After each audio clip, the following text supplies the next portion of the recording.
नमस्कार। फिलहाल कैथल के सिविल लाइन थाने से मैं लाइव जुड़ चुका हूं और एक बड़ा मामला, गंभीर मामला इस समय यहां से आ रहा है। बालाजी कॉलोनी के एक परिवार से तमाम कॉलोनी के जो लोग हैं वो निराश हैं और लगातार उनकी हरकतें जो हैं वो इस तरह की हैं जो वहां के कॉलोनी के जो निवासी हैं उनकी नाक में दम किया हुआ है।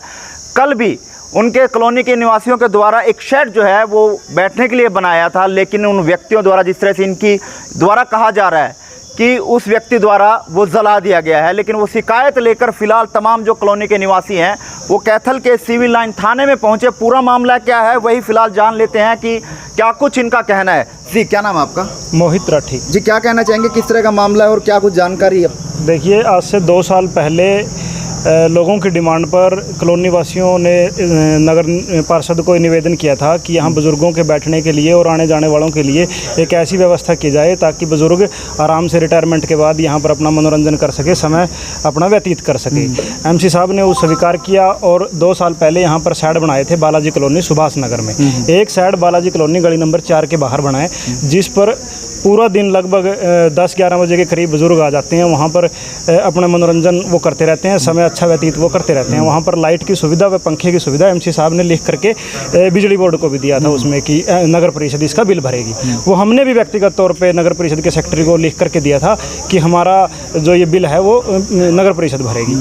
तो लेकिन कुछ असामाजिक लोग, जिनको ये बात मेरे ख्याल से हजम नहीं हो रही कि इतने लोग जो यहाँ पर इकट्ठा होकर के बैठ रहे हैं, मेरे ख्याल से ये भाईचारे का बहुत बड़ा संदेश है। सामाजिकता के नाते भी हम सब यहाँ पर इकट्ठा होकर के बैठते हैं, तो वो उनको हजम नहीं हो रही। उनके कहीं ना कहीं पेट में दर्द है कि इस प्रकार से ये लोग आपस में क्यों मिलजुल करके रह रहे हैं, क्यों पूरी कॉलोनी के लोग एक मत से यहाँ पर बैठ रहे हैं। उन्होंने पहले भी कई बार एमसी साहब को भी उन्होंने कहा इसके लिए कि मैं इनको पढ़वा दूंगा, जड़वा दूंगा, इस प्रकार की बातें आई। आरटीआई भी लगाई, बिजली बोर्ड में भी आरटीआई लगाई, कहाँ से ये पंखे चलते हैं, कहाँ से ये बल्ब जलता है, कनेक्शन भी कटवा दिया। 2-3 बार तार जो थी वो बिजली बोर्ड की वो भी वहाँ से चोरी हो गई। इससे पहले भी हमने कभी इस प्रकार की कोई बात नहीं हुई। हमने खेलने के लिए वहाँ पर नेट लगाया था, नेट भी वहाँ से कुछ असामाजिक लोगों ने वहाँ से खोल लिया।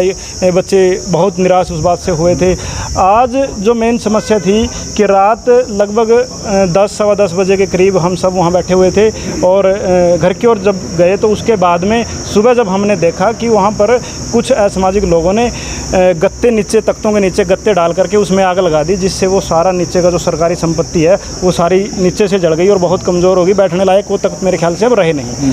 तो उसकी शिकायत को लेकर के, शक के आधार पर हमने कुछ असामाजिक लोगों के नाम यहाँ SHO साहब के नाम एप्लीकेशन दी है। सारी कॉलोनी के निवासी हैं और एमसी साहब के मार्फत हमने वो SHO साहब को दी है कि उचित से उचित कार्रवाई की जाए और इस प्रकार के असामाजिक लोगों के खिलाफ सख्त कार्रवाई की। तो किन के नाम है क्या, और उन जिन पर आप आरोप लगा रहे हैं तो किस आधार पर आप वो लगा रहे हैं? क्योंकि पीछे भी कई बार उन्होंने आरटीआई के माध्यम से, चाहे वो नगर परिषद में आरटीआई लगाई हो, चाहे वो बिजली बोर्ड में आरटी लगाई हो, चाहे वो व्यक्तिगत तौर पर सामने आकर के व्यक्तियों को गाली देना और इस प्रकार की बात कहना कि मैं इसको पढ़वा दूंगी, इसको जड़वा देंगे, इस प्रकार की बात बहुत बार इस प्रकार की आई है। तो इसलिए हमने उन पर शक जाता है हमारा कि ऐसा काम। कितना शिकायत जो आपने दी है उसमें किन किन के नाम आपने दिए हैं? उनके बालाजी कॉलोनी गली नंबर 4 के ही निवासी हैं। शक के बिहाव पर हमने उनके नाम दिए हैं कि उन्होंने पहले भी शिकायत एक यहाँ थाने में भी एक शिकायत दी थी 10 दिन पहले, जिसका समझौता आपस में हो गया था कि वो आप चाहो तो बैठ सकते हैं, लेकिन फिर भी उसके बाद भी उन्होंने जान से मारने की धमकी, इस प्रकार की बहुत सारी बातें जो जिसका हमारे पास प्रूफ भी है, वीडियो भी है। और वो लगभग चलता ही रहता था। जैसे कोई महिलाएं गली में बैठ जाते हैं, महिलाओं का आना जाना है, तो वो मतलब जैसे अपने गांव की भाषा में कह जाते हैं कि वो उसके बीच से उसको सुनाने वाली बात थी। तो वो लगभग चलता ही रहता था इस प्रकार का मामला।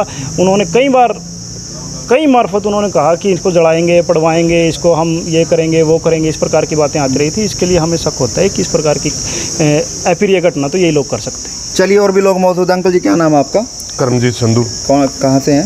बालाजी कॉलोनी गली नंबर 2। क्या हादसा घटित और उसके बाद थाने में पहुंचे, क्या कुछ आश्वासन मिला? थाने में जाने के बाद तो आश्वासन पत्रकारों की तरफ से, पुलिस की तरफ से यही मिला जी कि हम इसके बारे में तहकीकात करेंगे, जो कोई कमियां या बुराइयां नज़र आएंगी उसको और करेंगे। हुआ क्या था? वो तो कुछ ऐसे लोग होते हैं जो हमेशा ज़िंदगी में दूसरे के सुख से दुखी होते हैं, अपने सुख से नहीं, दूसरे के सुख से दुखी होते हैं। वहाँ पर बुजुर्ग लोग बैठते हैं, टाइम पास करते हैं, हंसते हैं, बोलते हैं, पेड़ पौधे लगा रखे हैं। और एमसी के थ्रू उन्होंने तख्त बिछवाए और शेड बनवाया था ताकि यहाँ पर बुजुर्ग लोग आराम कर सकें। और आने जाने वाले के लिए पानी का साधन भी कर रखा है, आने जाने वाले के बैठने के लिए भी कर रखा है ताकि आने जाने वाला थोड़ा बहुत यहाँ पर विश्राम कर सके। उसको ये चीज़ें अच्छी नहीं लगती। कुछ ऐसे तत्व होते हैं, कई बार शिकायतें भी आई कि भाई इसको पढ़वा देंगे, हम शेड को पढ़वा देंगे। एमसी के विरुद्ध भी कि ये सरकारी संपत्ति है, ये फजूल का खर्चा है। जो सरकारी जो संस्थाएं होती हैं वो फजूल के खर्चे नहीं होते। समाज तो एक दूसरे से जुड़ के चलता है, लेकिन उसको ये चीज़ भाग नहीं रही। इस वजह से उन्होंने ये गलत कार्य किया। कल क्या हुआ? कल सुबह जब हम आए, हमारे को तो ये पता नहीं, शाम को चले जाते हैं। सुबह आए तो नीचे तख्तों के नीचे आग लगाई हुई थी और तख्त जले हुए थे। और देखने पे यही पता चला कि भाई किसी निकम्मे तत्व ने ये गलत काम किया। किसी पे शक वगैरह है? जो शक है, जिस शक के दायरे में तो वही जाता है जिसकी बार बार रिपोर्टें आती हैं। जो बार बार परेशान करता है, शक तो उसी पे जाती है। हमने अपनी नज़रों से नहीं देखा, लेकिन शक के दायरे में वही जाता है जो शुरू से हमारे साथ ये दुर्व्यवहार कर रहे हैं। सीसीटीवी फुटेज देखा गया? आसपास कोई कैमरा लगा हो? नहीं जी, कैमरा देखा अभी तक देखा नहीं है, लेकिन कैमरा उसी के घर में लग रहे हैं। जो ये गलत काम करता है वो क्यों कैमरे को हमारे को दिखाएगा। फिलहाल बालाजी कॉलोनी के तमाम जो लोग हैं वो सिविल लाइन थाने में पहुंचे हैं, लेकिन फ़िलहाल शक उनको एक परिवार है उस पर है। लेकिन फ़िलहाल कैथल के सिविल लाइन थाने में शिकायत जो है वो दे दी गई है, जिसमें साफ तौर पर उनके नाम दर्शाए गए हैं। लेकिन अब देखना ये होगा कि सिविल लाइन थाने के जो आयु हैं या जांच करने के लिए जो भी कर्मचारी जाएगा वो किस तरह से जांच सामने लाता है।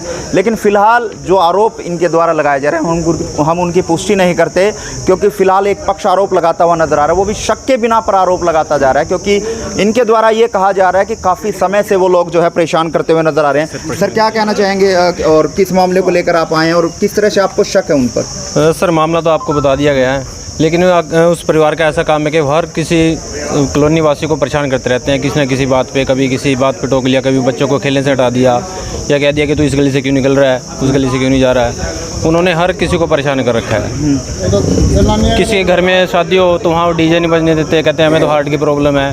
किसी के घर में अगर चूल्हा जलाए तो कहते हैं हमें धुएँ से परेशान है, अब धुआं ना जलाओ। उन्होंने हर पूरी गली को परेशान कर रखा है। तो आपको लगता है कि उन्होंने ये कार्रवाई की है? बिल्कुल सर, क्योंकि हर बार वही आगे आते हैं। तो आप क्या हर किसी को धमकी देते हैं। क्या चाहते हैं आप लोग? हम चाहते हैं सर उचित कार्रवाई हो। चलिए अंकल जी से भी जान लेते हैं, बड़े बुजुर्ग हैं। आप भी बैठते हैं वहाँ शेड के? सुन तो बैठा हो, मेरे दांत हल है।